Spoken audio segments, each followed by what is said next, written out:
Alhamdulillah wassalatu wassalamu ala Rasulillah asyhadu an la ilaha illallah wa asyhadu anna Muhammadan abduhu wa rasuluhu alladzi la nabiyya ba'dah. Alhamdulillah pada kesempatan yang berbahagia ini kudrah dan iradah Allah kita semua dapat dan bermuajah di yang insyaallah diridhoi oleh Allah Subhanahu wa taala. Para bapak-bapak yang kami hormati, alhamdulillah pada kesempatan kali ini tentu ini adalah bagian dari ketentuan Allah, sehingga pada hari ini kita semua dapat memanfaatkan kesehatan dan waktu luang kita untuk sama-sama memenuhi kebutuhan kita, yaitu kebutuhan akan ilmu. Perkenalkan, nama saya Abdul Wahid. Insyaallah beberapa jam ke depan saya akan memandu acara ini, dan di samping kita sudah ada Al Ustadz Bawa yang insyaallah dalam hal ini akan menjadi pemateri pertama dengan tema hari ini, yaitu ilahiyah dan insaniyah. Artinya bahwa nilai-nilai ketuhanan dan nilai-nilai kemanusiaan ini harus tetap dikorelasikan ketika ketika kita berusaha atau ketika kita berniaga.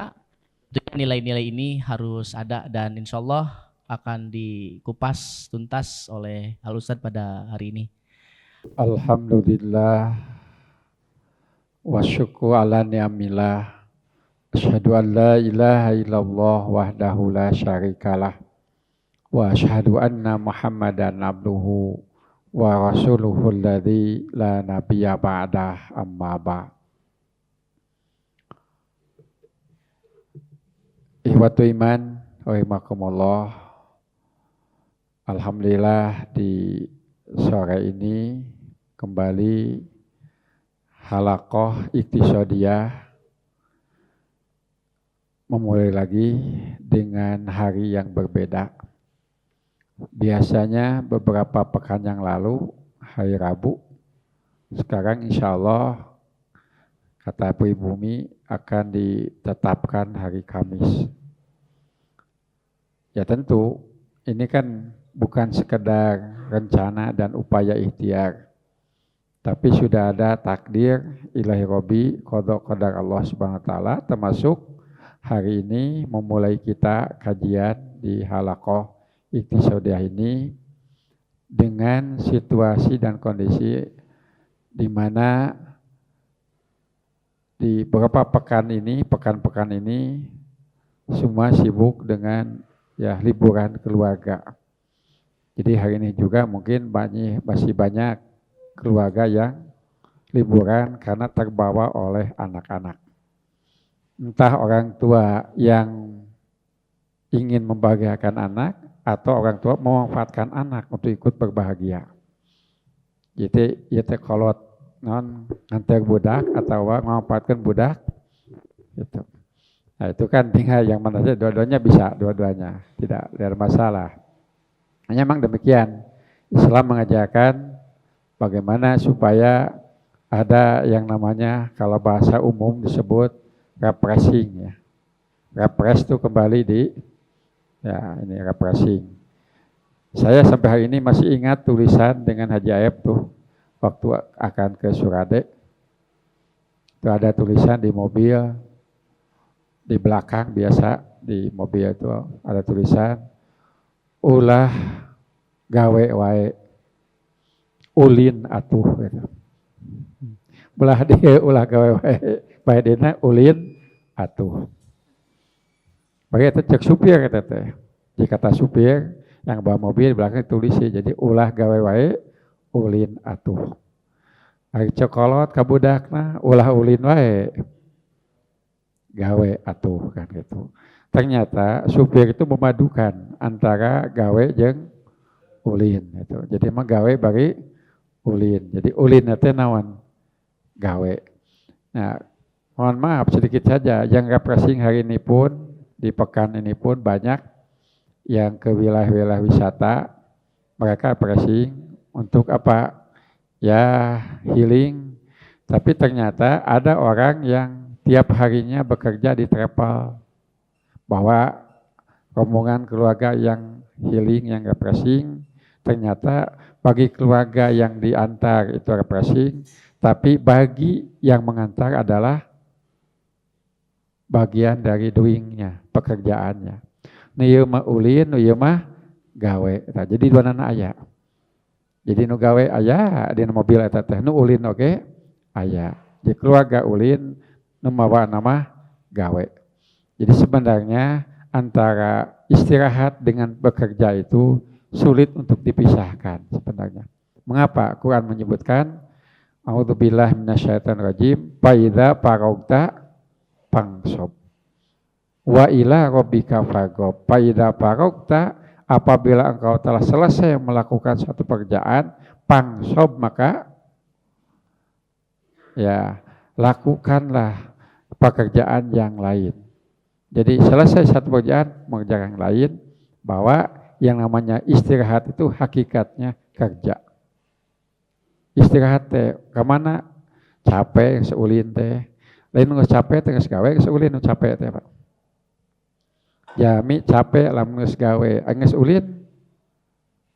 Terus sami capekna.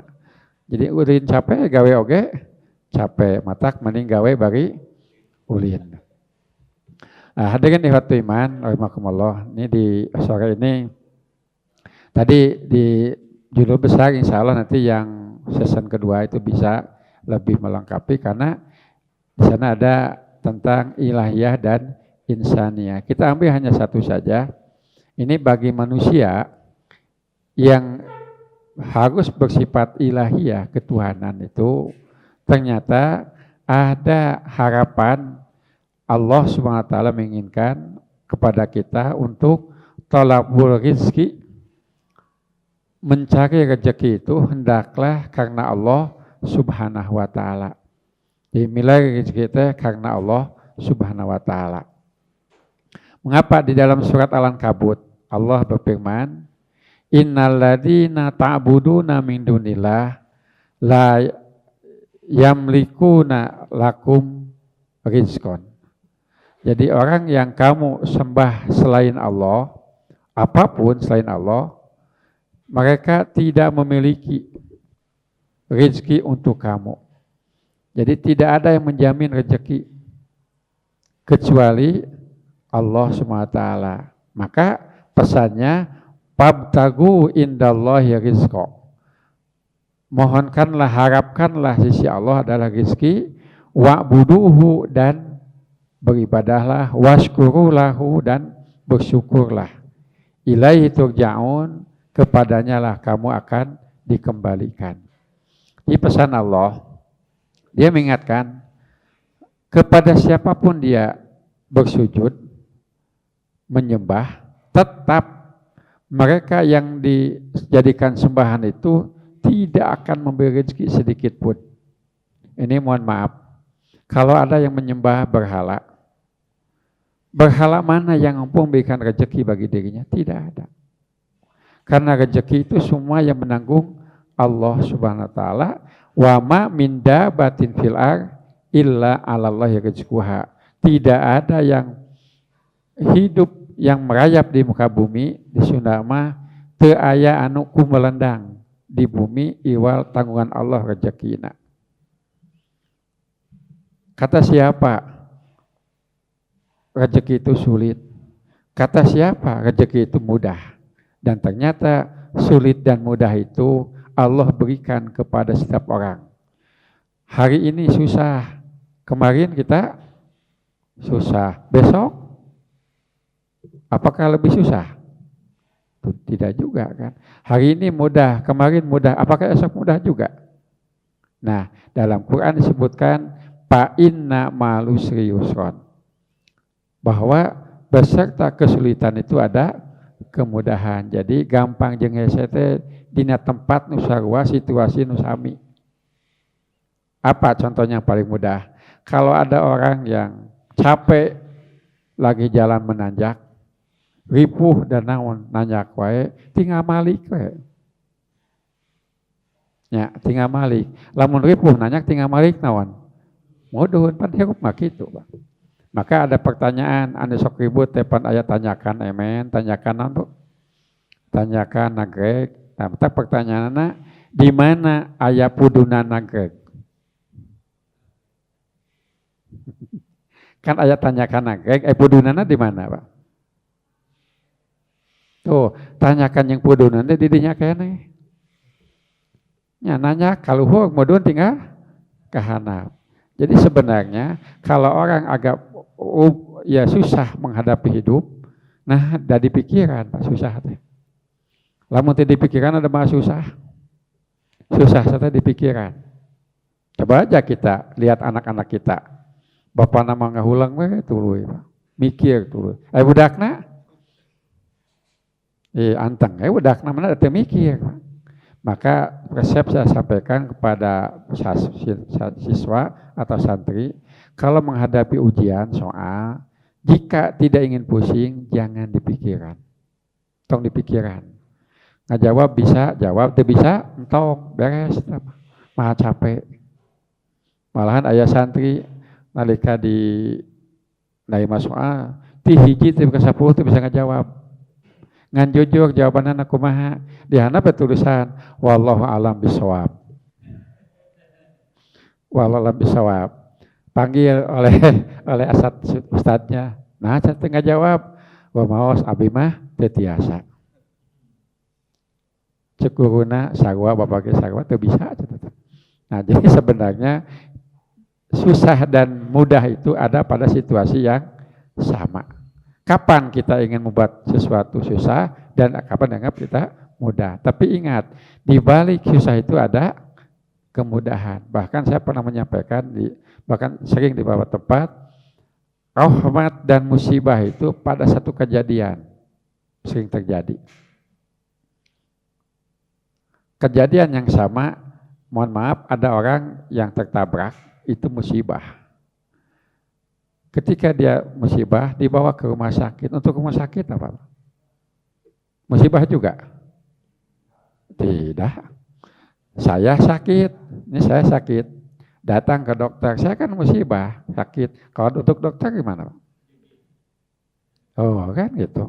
Yang paling mudah, contoh yang paling mudah, saya pernah akan berangkat ke luar kota, pas jam 8 malam.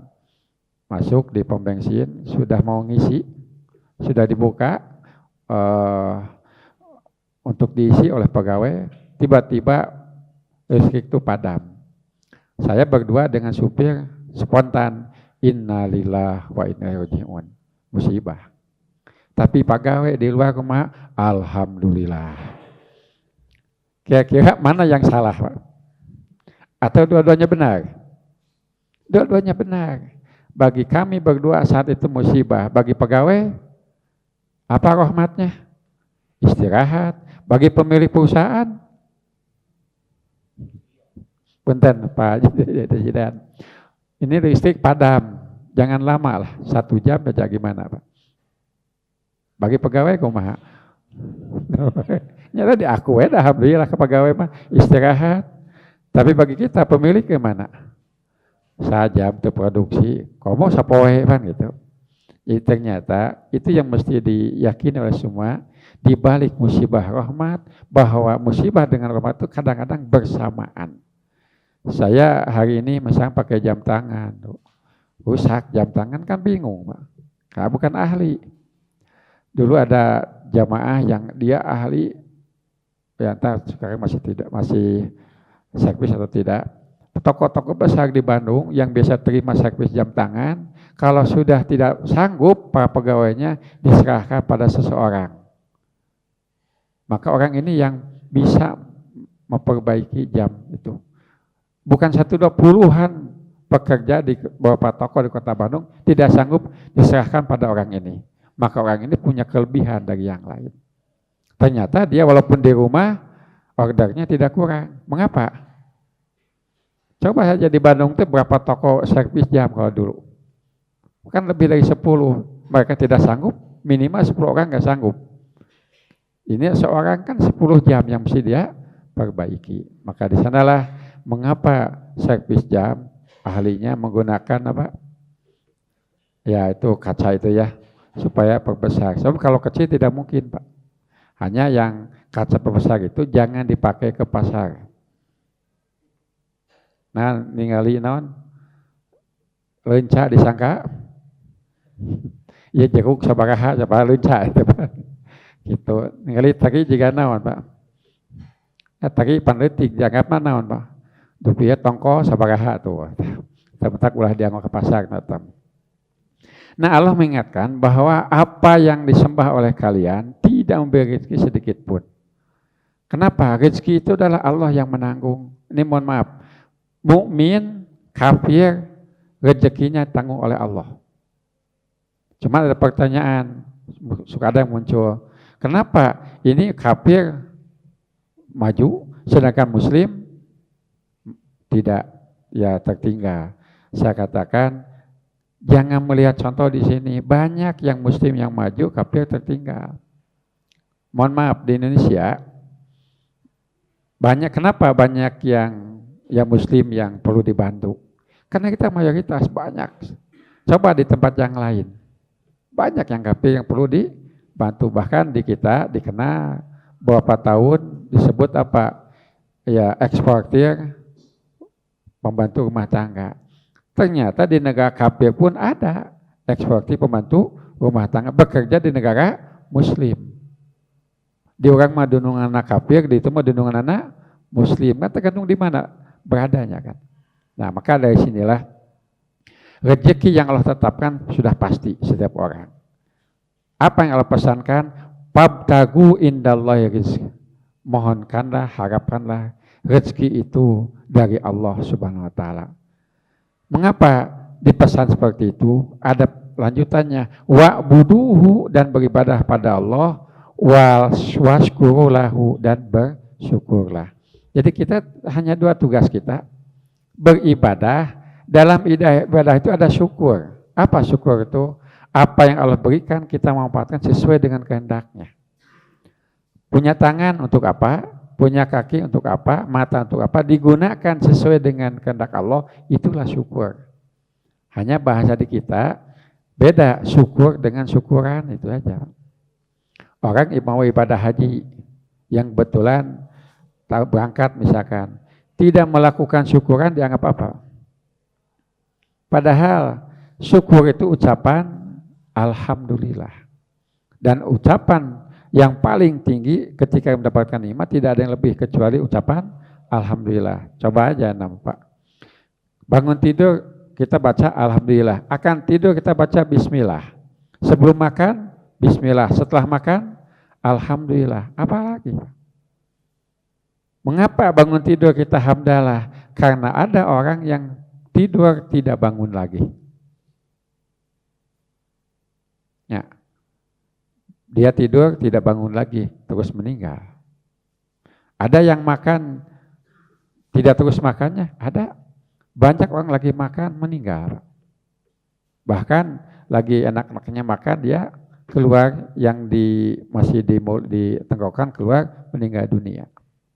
Jadi seluruh aktivitas kita harus diawali dengan bismillah, diakhiri dengan hamdalah. Karena aktivitas hidup. Orang yang bekerja, mohon maaf, di kantor, kalau dia kerjaannya bagian dengan ngetik, saya memulai itu dengan bismillah. Selesai, alhamdulillah, kita juga sama. Maka ada orang yang pesan, mobilnya itu kalau dibuka pintunya, keluar ucapan bismillah. Itu kan, buka untuk keluar ucapan alhamdulillah. Klakson, sampai ingin bagus, dipencet, assalamualaikum. Assalamualaikum. Ngan untung nabraknya itu innalillahi deh. Karena orang itu kadang-kadang walaupun sudah diyakini seperti itu, ketika tidak sesuai dengan keinginannya berubah lagi.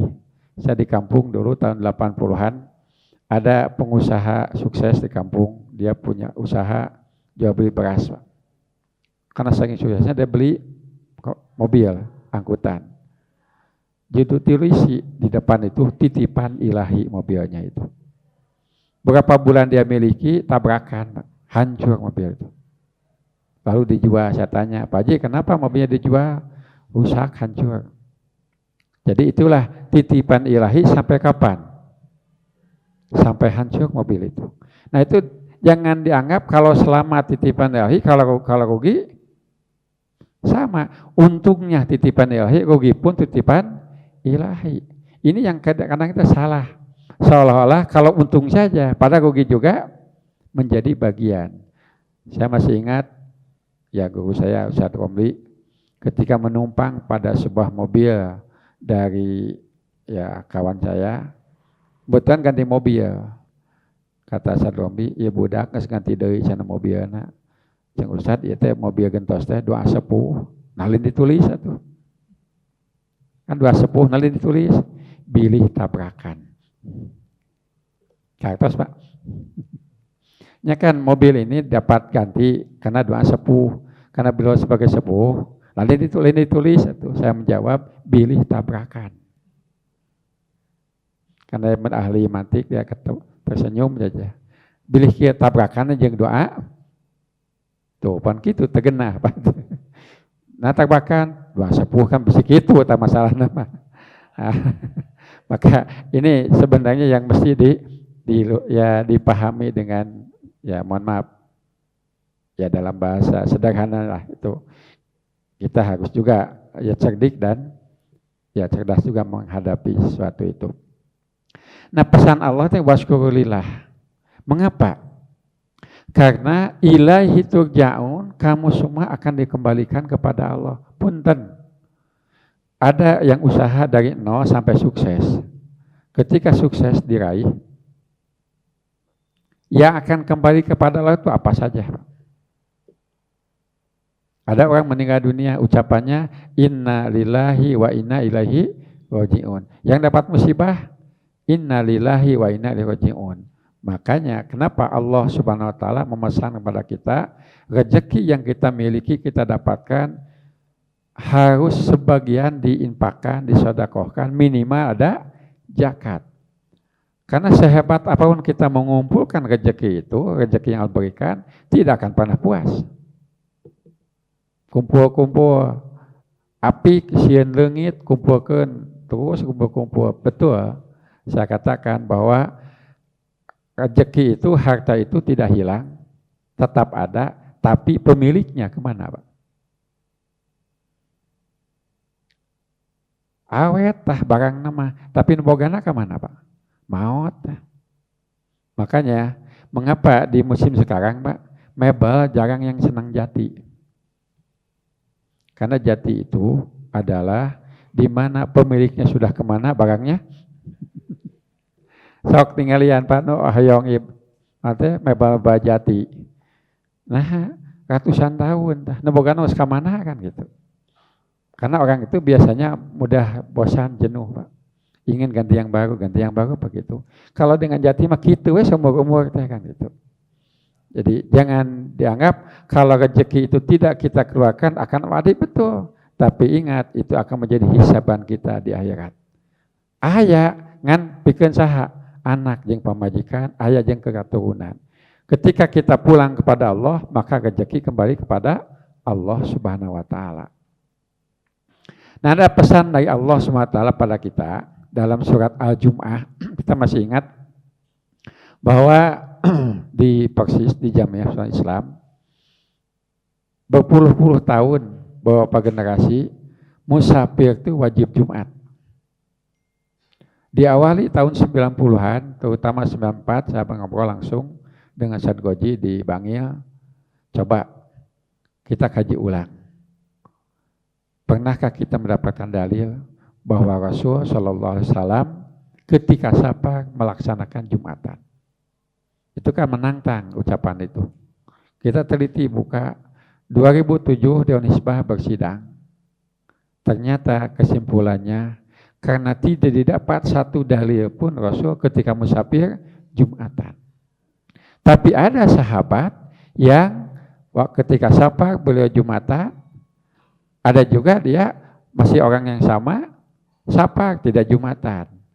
Maka disimpulkan di Dewan Hizbah musafir boleh tidak Jumat.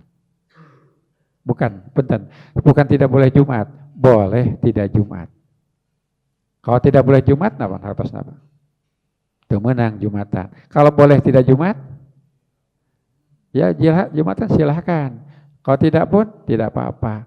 Hanya punten, mudah mana kita lakukan Jumatan yang tidak Jumatan ketika safar.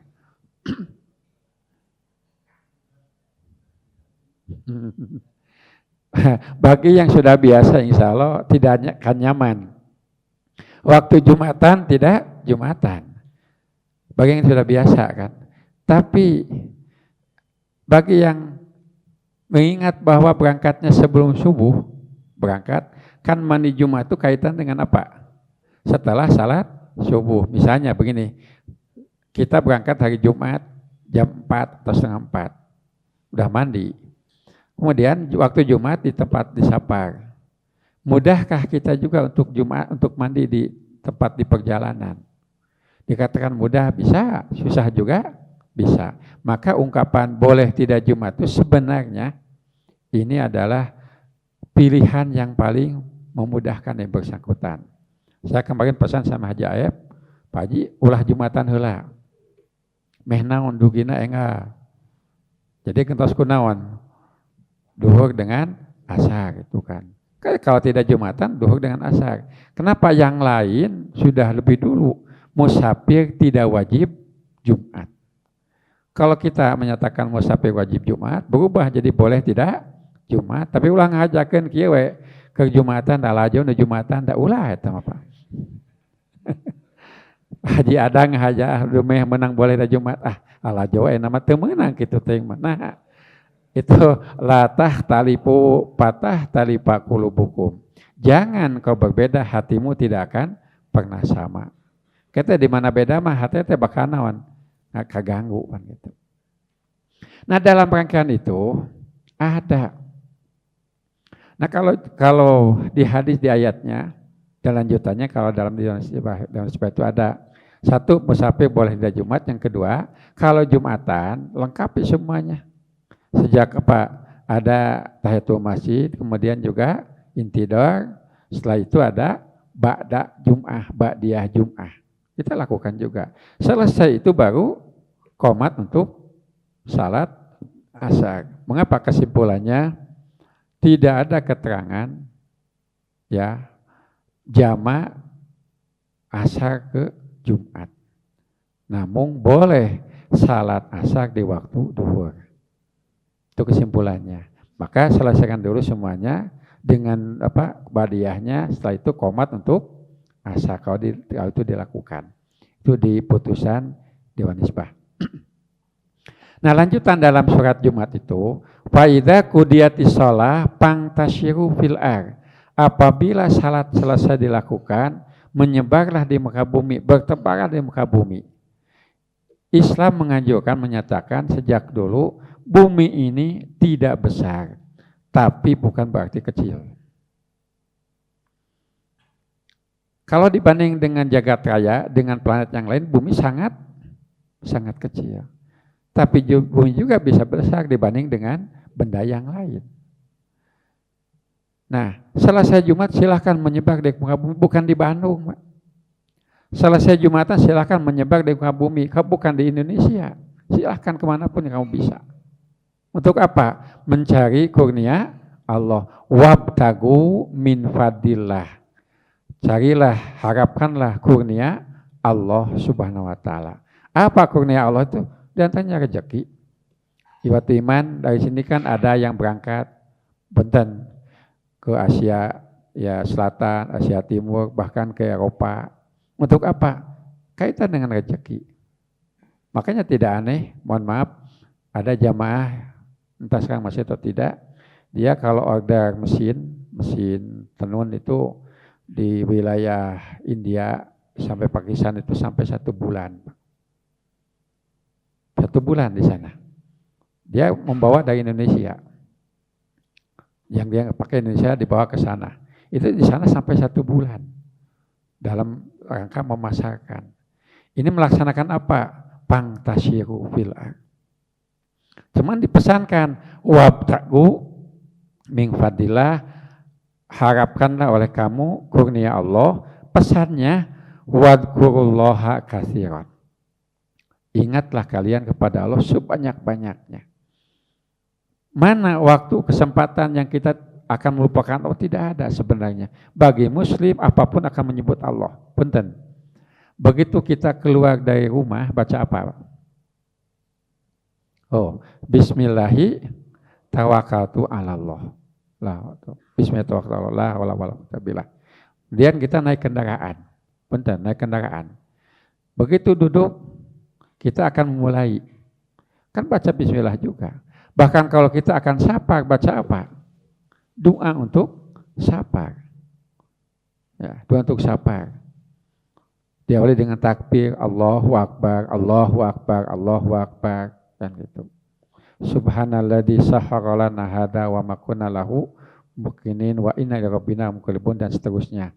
Sayangnya doa ini hanya digunakan untuk umroh dan haji. Umroh jeung haji dipakai teh. Teu haji mah teu dipakai teh. Padahal itu doa untuk sapa kemana aja. Nyaba cek Sundana mah. Punten tah. Sekarang yang hadir ada yang lebih 15 kilo. Ada kan? Itu kan nyaba Sundana mah. Maka dari rumahnya baca apa? Doa yang tadi. Kemudian di perjalanan ada sesuatu yang kita buat gembira, alhamdulillah. Yang takjub, subhanallah, misalkan. Bahkan juga ucapan Allahu Akbar. Mana yang bukan ibadah? Sampai di tujuan kita baca hamdalah lagi. Jadi wadkurullaha katsiran itu ingatlah pada Allah sebanyak mungkin itu apa? Tanpa jelas jumlahnya. Selama jumlahnya jelas tidak banyak. Dikir 1000 masih sedikit dibanding dengan 2000, 3000 sedikit dibanding dengan 5000 kan. Maka udkur katsiran itu tanpa terhitung aja, tak terhingga jumlahnya. Ujung ayatnya la'allakum tuflihun, agar kamu menjadi orang yang gembira. Nah, perintah Allah ini dalam hal mencari rezeki ini sejajar dengan apa? Dengan berperang. Di ayat yang lain dalam surat Al-Muzammil disebutkan wa akharuna yadribuna fil ard yabtaguna min fadillah, sebagian antara mereka mencari rezeki di muka bumi mengharapkan kurnia Allah. Wa akharuna yuqatiluna fi sabilillah, sebagiannya berperang di jalan Allah Subhanahu wa taala. Jadi dari dulu pun ada yang mencari rezeki untuk menghidupkan Islam, jihad bil amal, ada juga yang dia jihad bin nafs. Namun yang paling sempurna jihad bil amal dan bil anfus. Wajahidu bi amwalikum wa anfusikum. Berjihadlah kamu dengan harta dan jiwamu. Siapa contohnya? Abdurrahman bin Auf adalah orang yang dia berinfak untuk perang Badar dengan jumlah yang signifikan. Dalam riwayat disebutkan 500 unta, 500 kuda. Termasuk orang yang ikut perang itu masing-masing mendapatkan 4 dinar. Membahasanya mana namanya? Ikut perang dikasih satu orangnya 4 dinar. Jumlahnya berapa? Dan tidak begitu saja, tidak begini. Nih saya sudah bayar, saya sediakan kuda, unta, silakan perang saya tunggu. Tidak demikian. Beliau pun ikut kemana? Ke medan perang. Wajahidu bi amwalikum wa anfusikum. Ini yang paling utama. Minimal jihad bil amal. Minimal jihad bil anfus. Yang paling maksimal bil amal wa anfus. Artinya apa? Dirinya disiapkan, juga hartanya. Banyak orang yang berani mati. Ada tidak orang berani miskin? Wani ya, tepi kapaeh ge. Wani tepi miskin. Anu kitu, Pak. Cing, maning mana? Maning maut, maning miskin.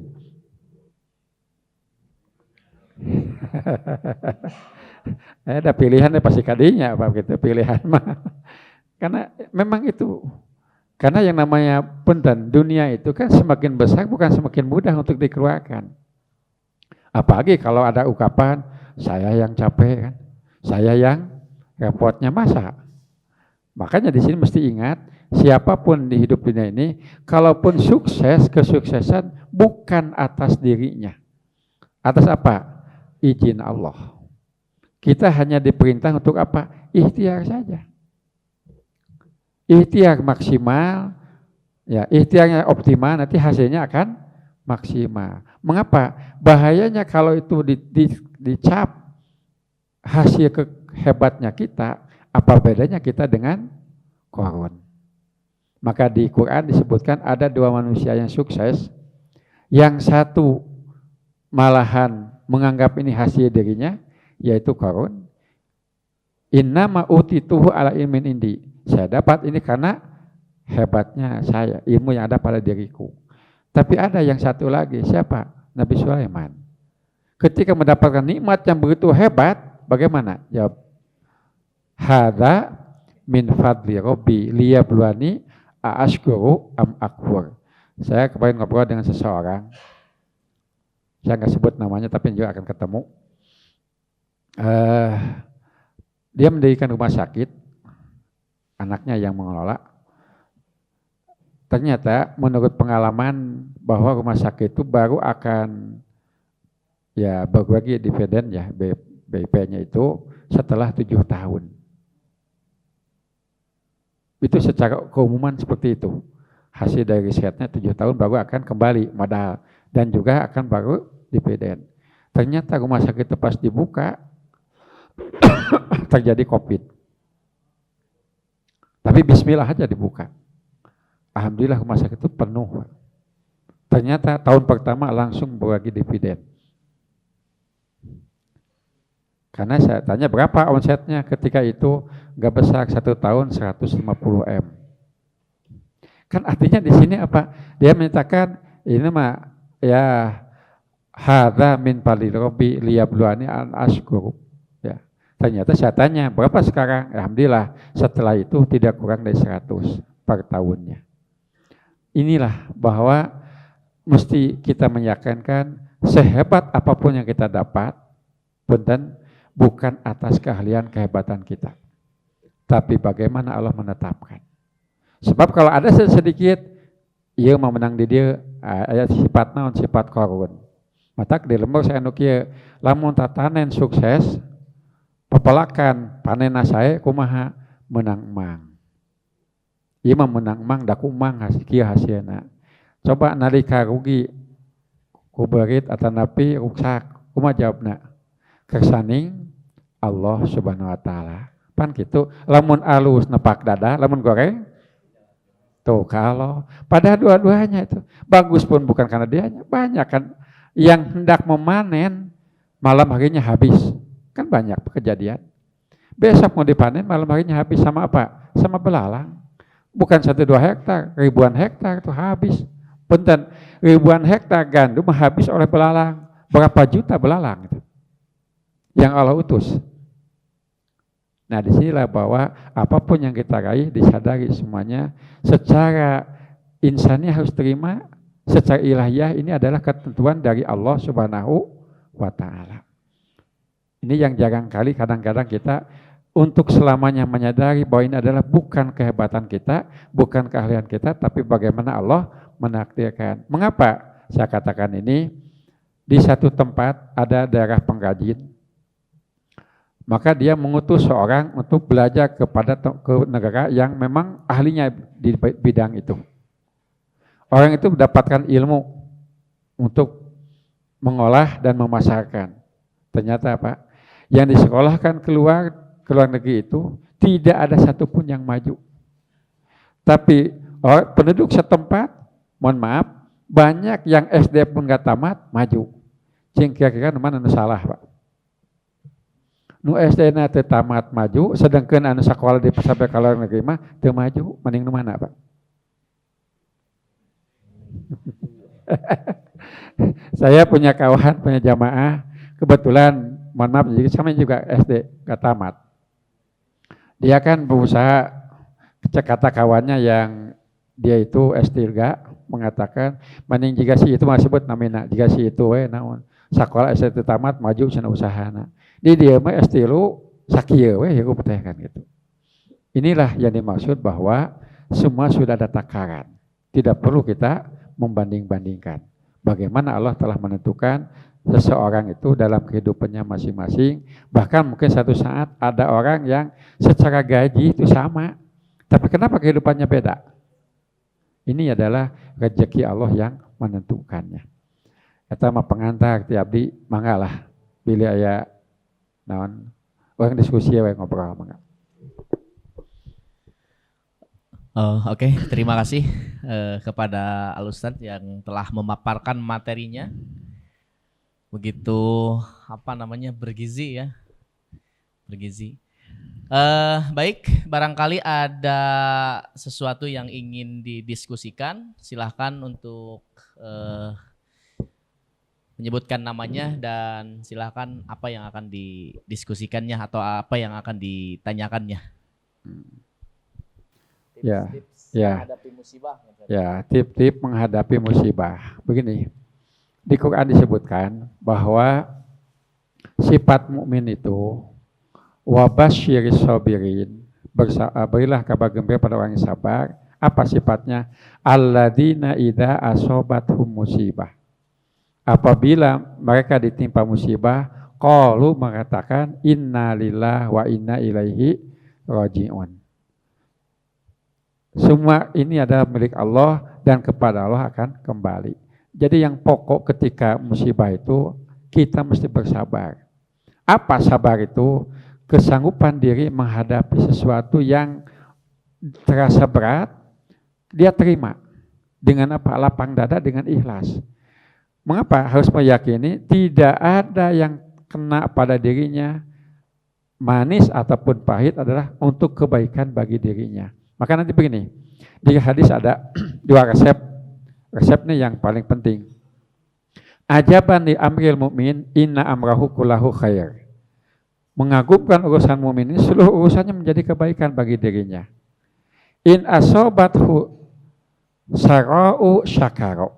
Apabila menimpa dirinya kemudahan, kelapangan, kemudian kalau usaha lagi naik, lalu dia bersyukur, pakana khairanlah, kebaikanlah bagi dirinya. Dengan syukurnya dia dapat pahala. Wa in asobathu dara'u, apabila kemalangan hidup menimpa dirinya, sobaro, dia bersabar.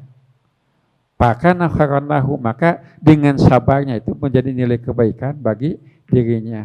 Jadi sabar itu kesanggupan diri menghadapi, punten, yang lain mungkin tidak sanggup menghadapi itu, tapi dia sanggup.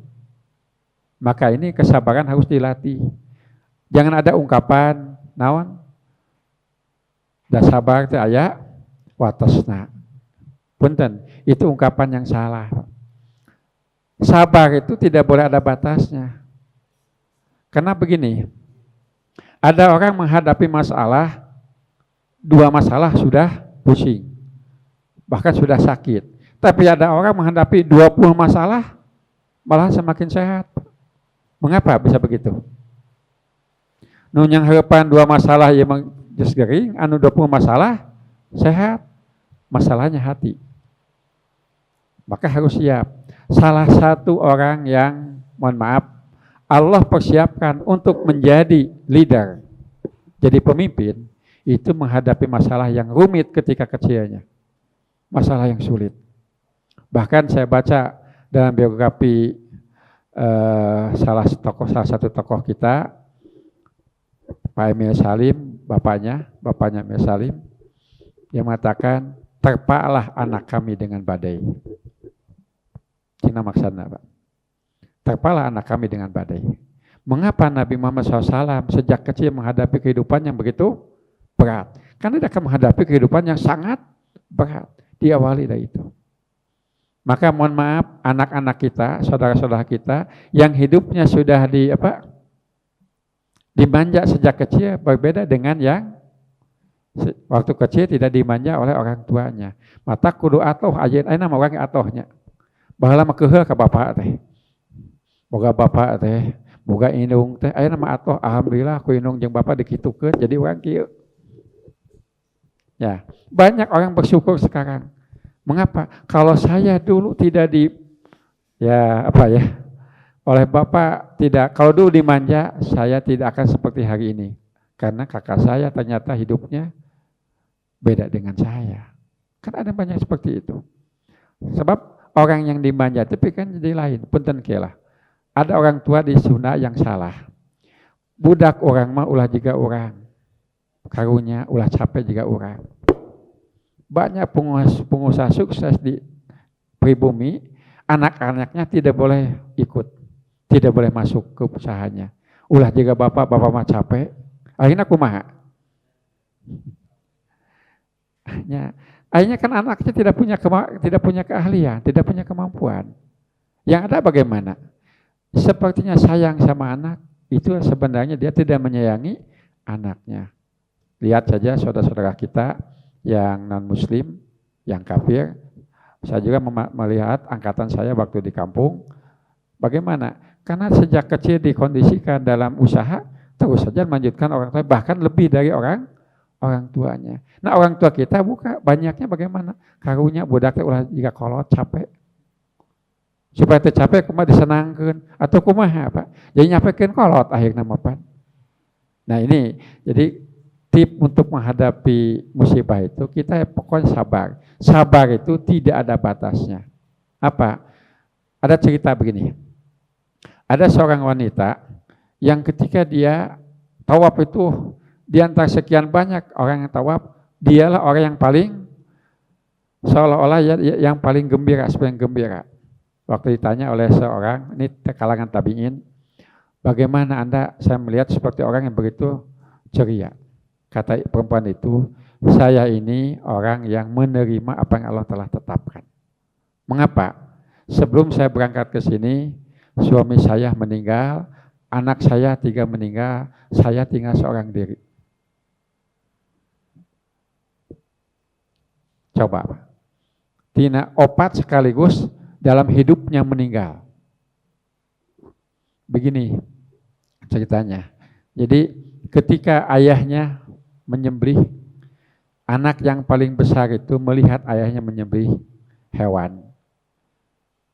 Ketika ayahnya tidak ada di rumah, oleh anaknya yang pertama dipraktekkan sama adiknya. Maka adiknya meninggal dunia, si anak itu takut, dia lari. Lari ke hutan. Nah paslah dia lari ke hutan, kemudian orang tuanya mencari.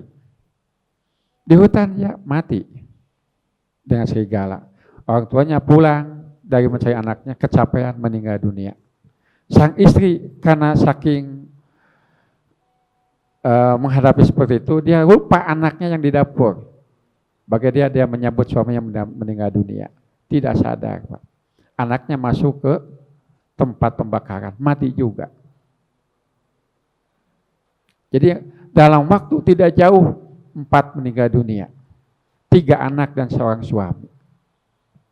Sampai oleh Syekh Abdul Hakim dinyatakan, al-imra'atu saburoh. Ini adalah perempuan yang sangat penyabar sekali. Coba, musibah yang begitu hebat menimpa dirinya. Tapi dia bisa tegar. Karena meyakini, inna lillah wa inna ilaihi raji'un. Itu.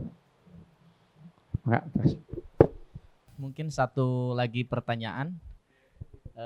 Sebelum 2 ya, berarti 2 kita batasi, 2 saja. Pak Haji Adang silakan.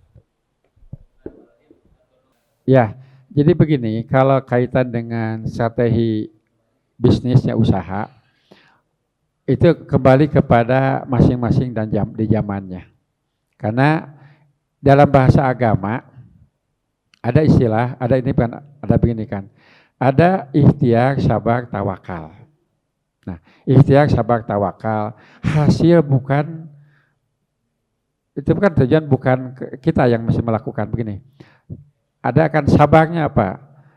Dia melakukan sesuatu dengan penuh kesabaran, dijalani. Punten pisan. Yang sekarang punten pisan, sukses hari ini adalah punten tengok 20 tahun yang lalu. Paling dekat lah 10 tahun yang lalu bagaimana? Yang sukses hari ini. Artinya kita menjalani apa?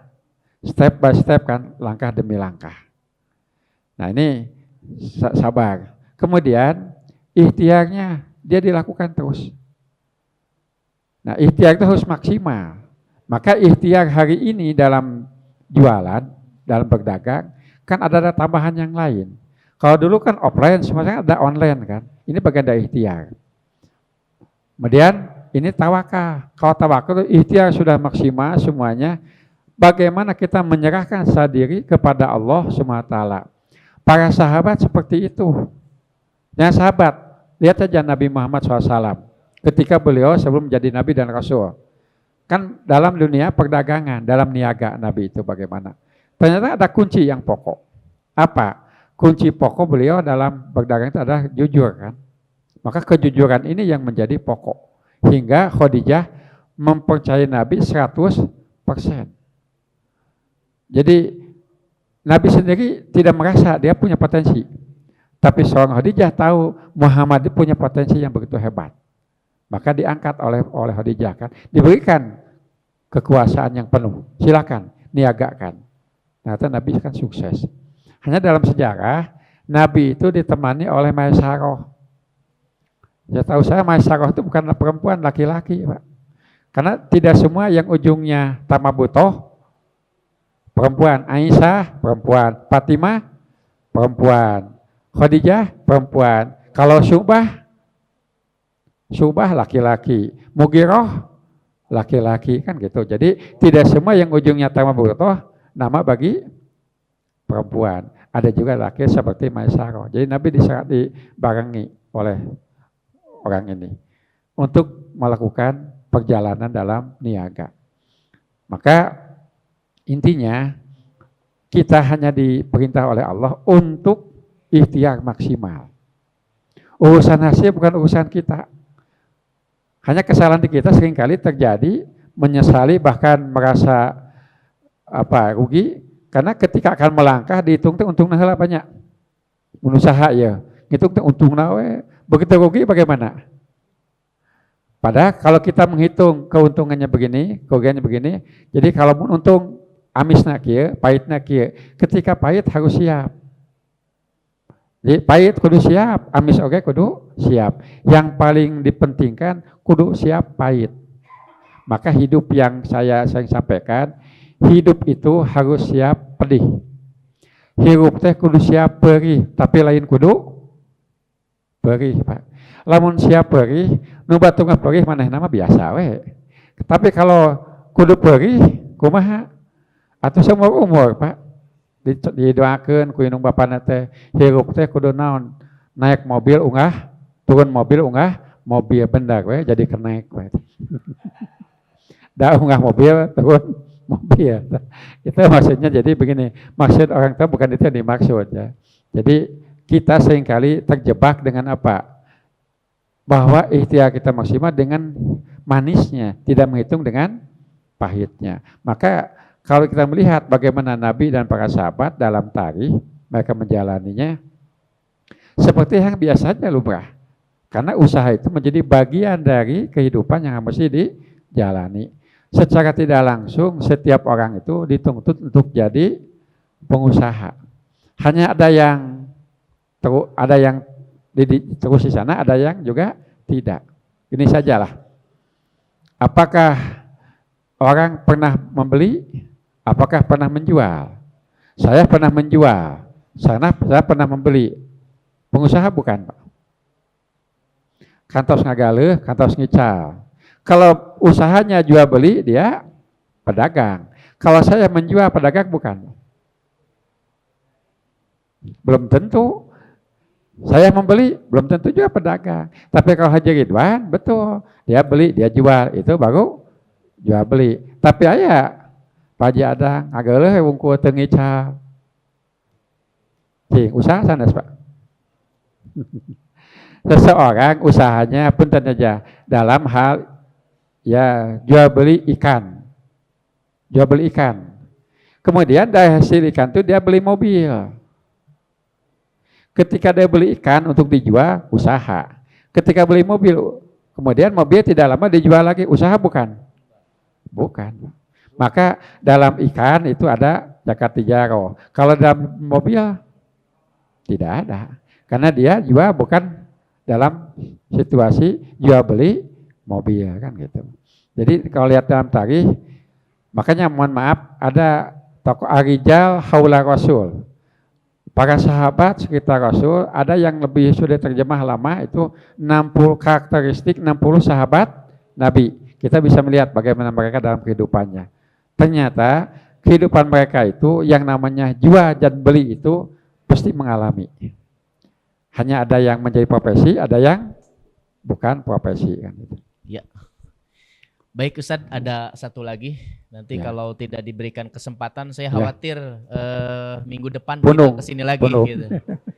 Silakan Pak Asep Gio, tidak usah pakai mic karena suaranya sudah lebih dari mic. Silakan. Ya, ya. Ya. Ya, yang sekolah, yang tidak sekolah, kenapa berbeda? Jadi jangan begini menafikan, mungkin itu tong sekolah, ulah gitu Pak. Karena begini, urusan rezeki itu Allah telah menentukan jalurnya. Mengapa? Karena saya banyak di Bandung kenal, bahkan ada yang beberapa orang memiliki pabrik besar, punten pegawai nama rata-rata S3, S2, S1. Tapi pemilik pabrik itu SD tamat. Artinya di sini bahwa Allah telah menentukan A, B, C itu kan dalam hadis sebutkan ketika 120 hari ditentukan rezekinya. Rezeki itu bukan di akhir, tapi setiap waktu ada rezekinya beda-beda. Penentuan rezeki yang Allah berikan itu bukan pada satu saat, tapi tiap saat. Rezeki orang itu sudah ditentukan. Kapan naik, kapan turun, kapan kita punya, kapan tidak punya. Jadi bukan salah doa, bukan salah ikhtiar. Kita hanya diperintahkan wajib ikhtiar, adapun hasilnya bagaimana Allah menentukan. Maka di sini ada yang sukses, ada yang tidak. Nah, yang sukses diingatkan oleh hadis, innamatun saruna bidu'afaikum. Innamatun saruna wa turzakuna bidu'afaikum. Hanyalah kamu diberi ditolong dan diberi rezeki oleh orang yang lemah di antara kamu. Ya punten. Pengusaha sukses ditolong oleh para pegawai. Gitu. Jadi nama punten lah dulungan hebat teh aya saha di handapna. Eta, teh pegawai kumaha Pak? Maka saya selalu menyampaikan, perhatikan pegawai. Entah saya sering menyampaikan pada pengusaha sukses mengatakan begini, perhatikan pegawai, kudu perhatikan pegawai masa galana. Nah, panu majukeun urang teh saha? Pegawai. Memantuan orang tepan. Jadi kita hanya apa? Mengumpulkan saja dari hasil kerja mereka hakikatnya kan itu. Jadi tidak ada yang salah, semua sudah ada ketentuan dari Allah SWT dan sekolah pun menjadi bagian dari ikhtiar. Jadi kalau memberi diperintahkan ayadul oya khairum minal yadis supa. Tapi ingat contoh zaman Nabi, sahabiah dan sahabat yang dia menerima pun dari yang lain, tetap dalam hatinya jiwanya itu ingin memberi. Punten, tanamkan sama keluarga kita, anak keturunan kita, apa? Semangat mengeluarkan, semangat memberi. Jangan semangat menerima, apalagi meminta. Kalau sudah semangat memberi ditetapkan dan memang ada itu dalam dirinya, oleh Allah berikan kemampuan untuk itu. Mohon maaf, saya yakin yang hadir di sini, waktu kecilnya, waktu usia di bawah 20 tahun, dalam pikirannya selalu ada ingin memberi. Allah berikan kemampuan. Mengapa? Saya saksikan sekian banyak orang dan saya juga merasakan, saya sejak kecil, mohon maaf, tidak pernah terpikir ketika ada orang membagi kebagian, tidak pernah kepikir gitu. Nanu kepikir, nah, itu bisa berbagi, orang bisa hente, kumaha bisa berbagi. Nah, kalau ini sudah tertanam pemikiran untuk berbagi dan dia akan berusaha, Allah berikan kemampuan. Jadi Allah bukan memberikan berbagi itu bukan orang yang mampu, tapi Allah berikan kemampuan. Karena belum tentu bukan orang yang punya segalanya di rumahnya bisa. Contoh kecil aja Pak. Ada ini dari sebuah lembaga pengumpul zakat, penghimpun zakat. Dia akan mengumumkan siapa yang mau membantu seorang anak-anak sekolah menjadi bapak angkat.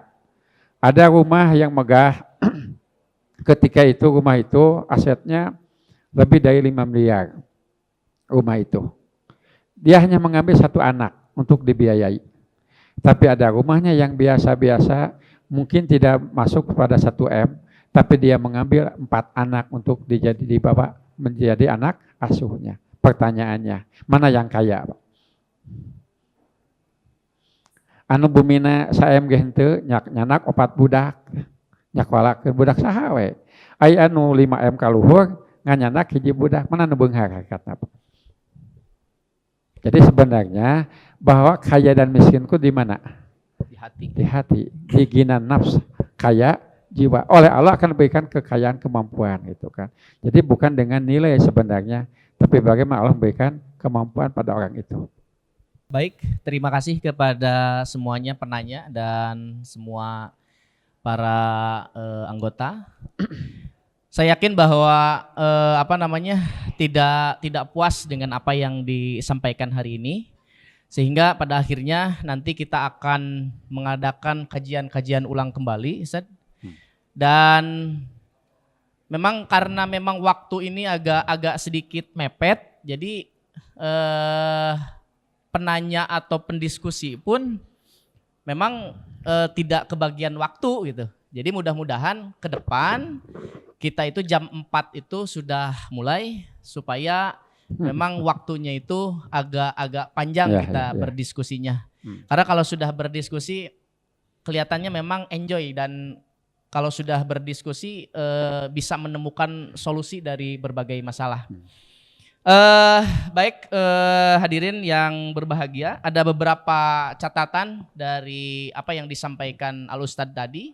Intinya bahwa semua telah ditakar oleh Allah Subhanahu wa Ta'ala dan tidak perlu membanding-bandingkan.